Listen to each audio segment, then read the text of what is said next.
welcome back to Inside the Vandals. I'm your host, Tom Purvis, joined now by Women's Associate Head Coach Christa Sanford. Coach, thanks for being with us. Glad to be here this morning, Tom.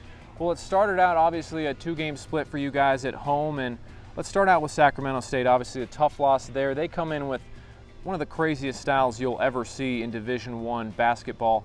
How was it for adjusting to that style? You know, it's a little difficult because you never really know what you're going to get. You know what they're going to do every single night, and there's not many teams that do this, especially women's basketball teams. I think there's 3 in the country that actually kind of run this system at the Division I level. And so, like you said, it is very unique. You know, they're going to shoot a lot of threes. They're going to full court press the whole game. They're going to sub 12 people play every night, and so preparing for that's a little interesting. There's different styles and different game plans for that.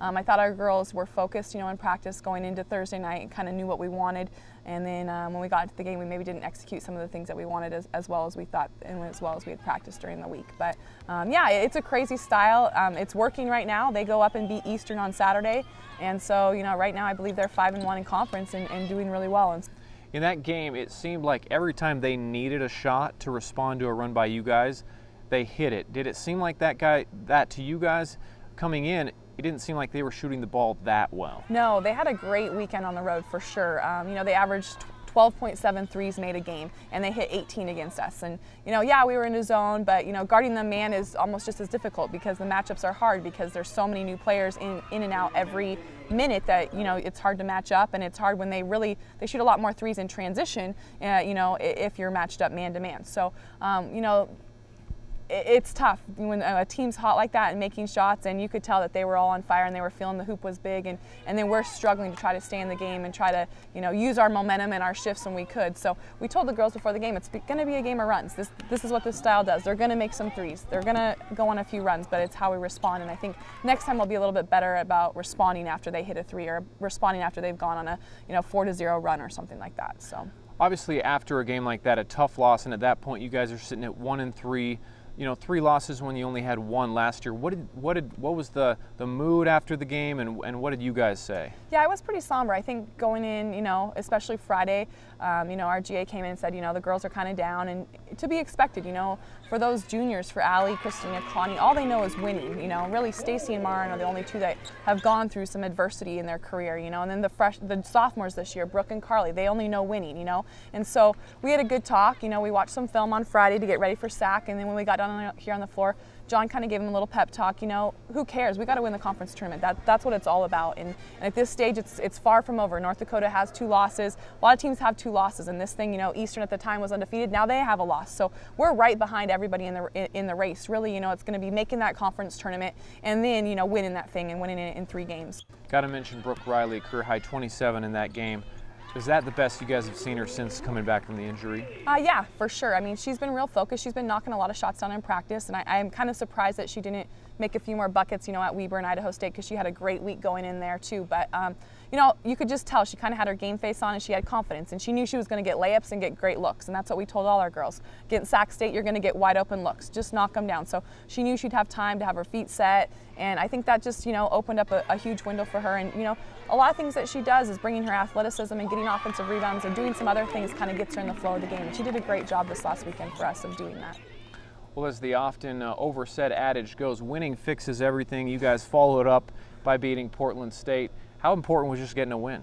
It was huge. You know, that was a game that we really couldn't lose. We couldn't afford to lose. You know, they're up and down. They did beat North Dakota, but, you know, they have 3 wins on the year. That's a team that I think we're definitely supposed to beat. And you don't want to put that pressure on the girls, but yet us as a coaching staff knew that we needed to come ready to play. And they hung with us for a little while. And they're a type of team, if they do hang with you for a little while, they get that confidence and momentum. And I think we did a really good job the second half of slamming the door and not even letting them get close and saying, this is our ball game. And, you know, Stacey Barr took it to them and had a great night and was very efficient and, you know, did what she does all the time. She was, I think, a little bit more solid with the basketball of, you know, doing what she does best, attacking and taking what the defense gives her, not trying to force things, but just doing a good job of being solid. In that game, Stacey Barr passing Alyssa Charleston for all-time scoring program history. When you look at what those 2 players have done for you guys, how big has it been to have 2 of the 10 best scorers in program history be around the program the last 4 or 5 years? Yeah, it's been huge. I think John would for sure say, you know, when we got Alyssa to commit, that was a program-changing commitment. You know, we were very excited about her choosing to come to the University of Idaho. And I think you'd say the same about Stacey. You know, we knew she was very offensive minded, and she was averaging 50 shots a game down there and scoring outrageously. It was just crazy. You know, she'd have, I think one game she had 50 some points. So, you know, bringing that type of score into an offense that, you know, John loves to score and we love to push the ball and do that, I think it was huge. And having them together and playing together was a huge dynamic. She's Christa Sanford, associate head coach for the Vandals, joining us on Inside the Vandals. Going forward, 2 tough road games at North Dakota, at Northern Colorado. Which is the tougher of those 2 games that you expect? I think for sure at North Dakota. I mean, they won the conference last year. They're 5-1 at home. They play extremely well. They draw a lot of fans. You know, it's a basketball community and area. They're big.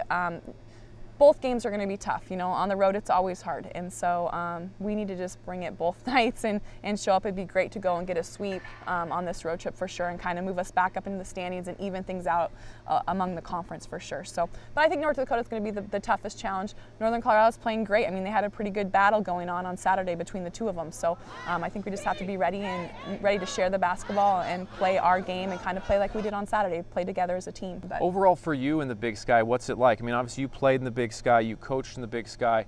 What's it like for you overall so far being back in the Big Sky? You know, not much has changed, which is kind of surprising. You know, John and I were talking about before the game Saturday, you know, it's the same officials, a lot of the same head coaches that are our friends, a lot of them, you know, Montana State, Eastern Washington, none of those staffs have changed since we've been in the Big Sky. So it really hasn't changed that much. There are a few new teams here and there, a few new styles like Sac State, you know, but for the most part, it hasn't changed. But this is a new one for sure. I have never been to North Dakota, but I've been to Greeley, so that won't be too surprising. She's associate head coach Christa Sanford. Coach, thanks for your time. I appreciate it. Go Vandals.